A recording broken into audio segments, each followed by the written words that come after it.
Hello, Rita Barak here, and this is my response to the questions I was emailed a few days ago.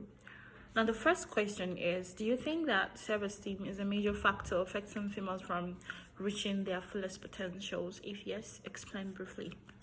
Now, of course, yes, I believe self-esteem issues stunt women or affect women negatively from reaching their fullest potentials.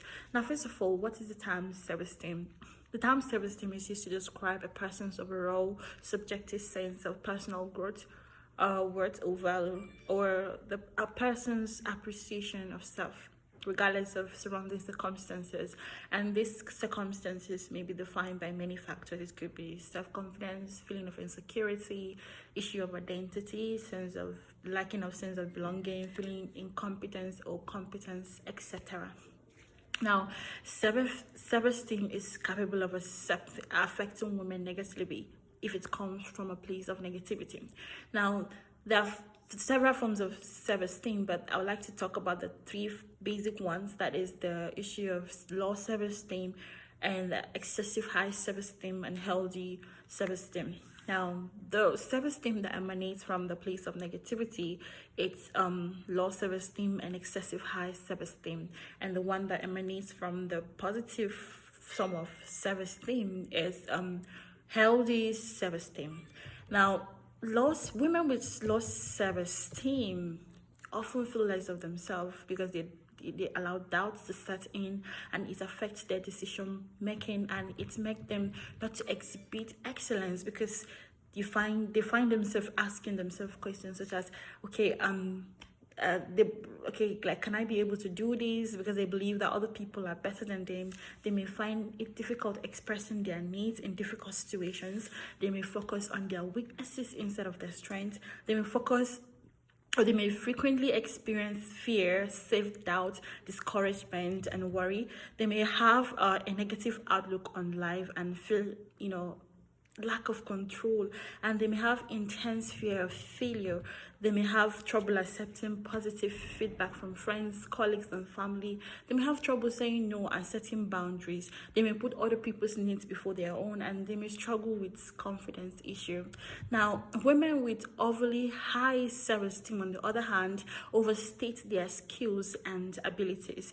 They feel entitled to succeed even without having the requisite skills to back up what they believe or the skills they claim to have. They may struggle with relationship issues and block themselves from self-improvement because they are so fixated on the fact that they see themselves as perfect, wherefore they block their chances to growth and development. So this is why I believe that self-esteem is a major factor affecting women to reach their fullest potentials. The second question is: explain very briefly but clearly your idea is to grow the female and more self-esteem online community to 30,000 by December 2021. Talk about just one or two ideas at most. Now, there are several tools which can be used to grow the female and more self-esteem online community, but I personally believe that the following are important and may possibly grow the online community. The first one is the creation of focus group campaign projects specifically to combat self-esteem issues. This can be done using sponsored ads that may require community engagement and contributions from members, which will come with certain incentives in the form of free mentorship or monetary compensation. The second point is hiring the right community managers. As an experienced program manager, I've seen hundreds of business articles talk about how content is key. But as quickly as content is churned out, it's just quickly yesterday's news. And from what I observe from the female and more, community is key to them.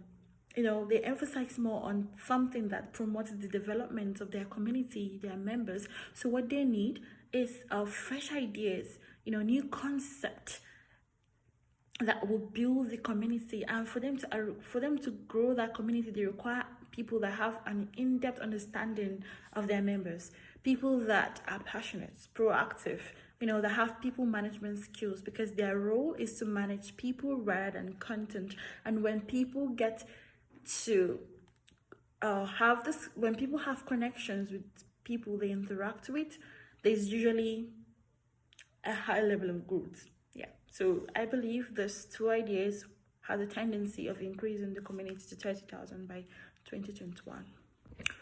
So the third question is, if the Female and More online platform was yours, how big can it become by 2025, and what will be your 2 3 main focus and strategies to achieve that 2025 expansion goal? Also, if the platform was mine, it would be bigger than just an online platform, of course, that seeks to develop and empower women that suffer from self-esteem and success. But the following 2 points will be my main focus. Number one is expansion of beneficiaries, and the second one is school sensitization. Now, with respect to the expansion of my beneficiaries, self-esteem affects everyone, but at the end of the day, it is women that are affected the most. There are women that are more vulnerable than others, and there are women that are less informed than others.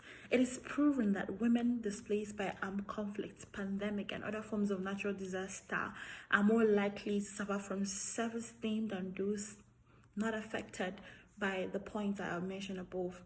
And same goes to persons suffering from disabilities and other forms of impairment. So it will go just beyond online enlightenment to include providing mechanisms that will foster physical outreach to women affected with armed conflict, disaster, and other points I mentioned above. The second one, which is school sensitization. I believe in the ideology, catch them young. Self-esteem grows on people.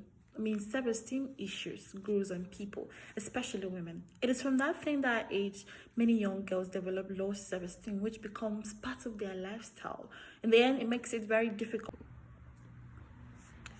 So the second point is school sensitization. I believe in the ideology, catch them young.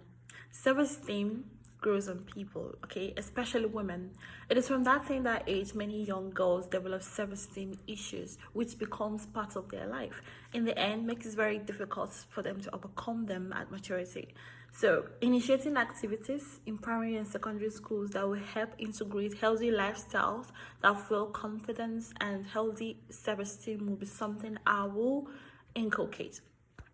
So with these few points, I believe I've exhaustively answered the third question. The next question is, if you were able to work to help Female and More 2025 expansion goals, what will motivate you to achieve that, or how would you like to be compensated?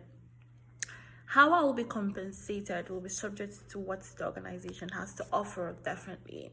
But to be part of a community where leadership and vision orientations thrive is enough motivation. But I would also like to be given an opportunity to be more creative, backed by a fair salary scheme to encourage good work. The fourth question is, why should we hire you for this role?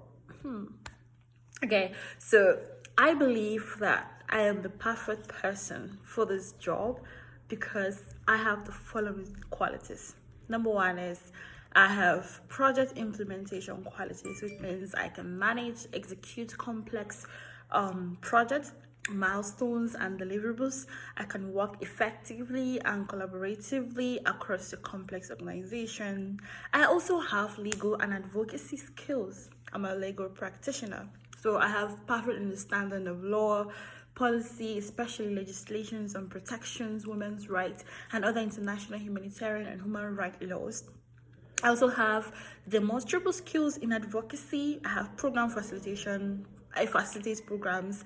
I do public speaking, which I can safely say I have communication and facilitation skills. I can facilitate dialogue across Nigeria in both Hausa and English language. You should also hire me because I have abilities to promote positive image, both internal and external, relating by communicating and interacting with relevant stakeholders that your organization partner or have relationship with. I also have compliance and risk analysis skills. I can develop, prevent, mitigate, assess, and foster solutions to given problems. I also have perfect written and oral communication skills. I also have negotiation skills and other plethora of skills that are attached to the resume I forwarded to you. But with this, I believe I'm the perfect fit for this job because I know the right thing to do to make this particular program or project work efficiently. Thank you.